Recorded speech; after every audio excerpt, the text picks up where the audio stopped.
right, everyone, get comfy, because today we're taking a deep dive into weekender bags. Weekender bags, nice. You know those gorgeous leather ones you see? Yeah. Yeah, we're going to figure out how to pick a good one. One that'll last, not fall apart after a couple of trips. Oh, yeah, for sure. Got to be picky about that. There's a lot to think about, actually, more than people realize. I bet. I've definitely made some impulsive bag choices before. This time I'm doing my research. Actually, I found some articles from Steel Horse Leather to help us out. They seem to really know their stuff about this. Oh, yeah, they're good. They have this one point right off the bat that's so important about size. Okay, so how big are we talking? Well, bigger than a backpack, obviously, but not huge. Definitely not suitcase territory. It's about finding that sweet spot for all your weekend essentials. Right. I went on this trip once, thought I could cram everything into this tiny duffel. Uh-oh. Total disaster. Spent the whole time basically living out of my suitcase anyway. It was awful. The worst. It's all about having the right size, like the article says.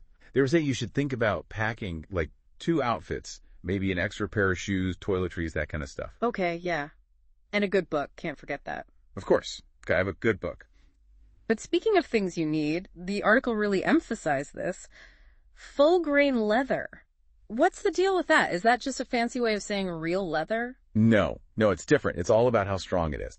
So full grain leather, it's the toughest part of the hide.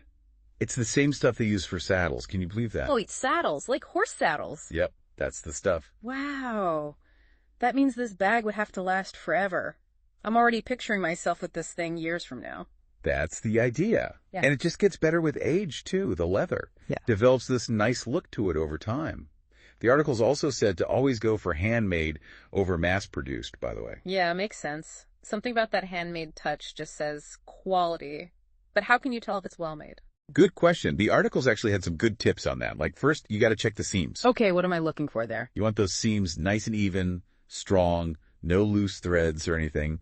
Then you want to check out the zippers. Oh, zippers are so important. The best ones are YKK zippers. They're like the top of the line for zippers. Super smooth, really durable. Good to know. I always feel like the zipper's the first thing to break on a bag. What else? Buckles. Eh? They got to be sturdy, too. Don't want anything flimsy. And, of course, the straps. They should ideally be made of, you guessed it, full-grain leather as well. To match. Exactly. It's all about that consistency. Makes a difference. And the article also said, just generally, the bag should feel well put together, like it can take a beating. Gotcha. Speaking of putting things in the bag, what about storage? I am a huge fan of pockets. Oh, me too. Gotta say organized. The article suggested having at least a couple of interior pockets for your smaller stuff, like maybe your chargers, toiletries, things like that. And then obviously a nice big compartment for clothes, shoes. Yeah, that makes sense. Good organization is a lifesaver when you're on a short trip, you know. It really is. Nobody wants to be digging around their bag for their phone charger, right? But all this talk about, fancy zippers and tough leather, the articles didn't really get into price. I'm guessing these bags are kind of expensive. Yeah, they can be. They're definitely an investment, you could say. Mm-hmm. But the articles made a good point about that. Think of it as a long-term thing. I see what you mean. It's remember we were saying how full-grain leather is strong enough for saddles? Right. Well, it's the same idea. With the right care, a bag like this could last you, I don't know, decades even. Wow, decades. Okay, that changes things a bit. It's not just about the price tag then, it's about how long it'll last. Honestly, I'd rather have one amazing bag than 5 cheap ones that fall apart after a year. Yeah, exactly. And imagine, right, years from now, you pull out this gorgeous broken-in leather weekender. It's been with you everywhere. It's not even a bag anymore at that point. It's I don't know. It's like a travel buddy. There you go. It's part of your story. Oh, I love that. It's got all those little scuffs and marks from your trips. Exactly. And speaking of stories, it makes you think, if this bag is going to be with you for that long, it should, match your style. Oh, absolutely. That's actually a really good point that, now that I think about it, the articles didn't really talk about, we're talking about how tough it is and all that, but your weekender bag. Yeah. It's part of your look. Right? Yeah. Think about it.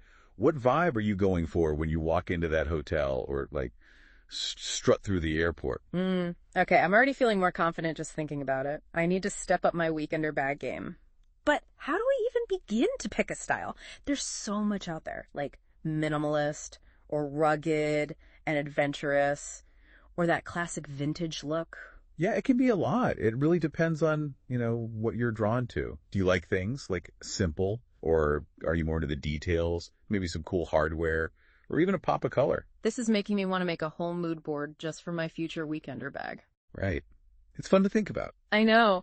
I came into this thinking about, like, the practical stuff, zippers, how much it holds, and now I'm picturing myself strolling through, I don't know, a train station in Europe or something. Chic. Love it.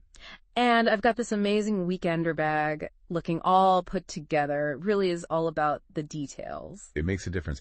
And the great thing about full grain leather is there are so many different styles out there. You can go classic black, those rich browns, even some with those cool, like, vintage details. I'm telling you, I love these deep dives. We go from A to Z on everything. That's the goal. You know what else I was thinking?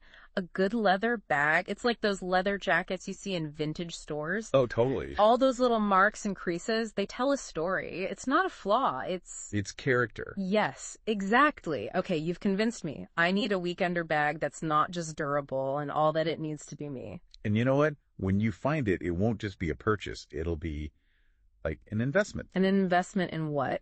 In yourself, your adventures, your style. It's a whole thing. Love that. Well, I think we've officially unpacked the weekender bag, haven't we? I think we did. I went from, honestly, kind of overwhelmed to now I'm feeling inspired. Like I can make a good choice, one I won't regret. There you go. That's what we like to hear. So for anyone listening who's maybe on the fence about, like, is a weekender bag worth it? I hope this convinced you that it can be so much more than just a bag. It's a statement piece, your travel buddy even. Okay. And like we were saying, those well-made ones, they last forever, basically. You're not just buying a bag, you're starting a story.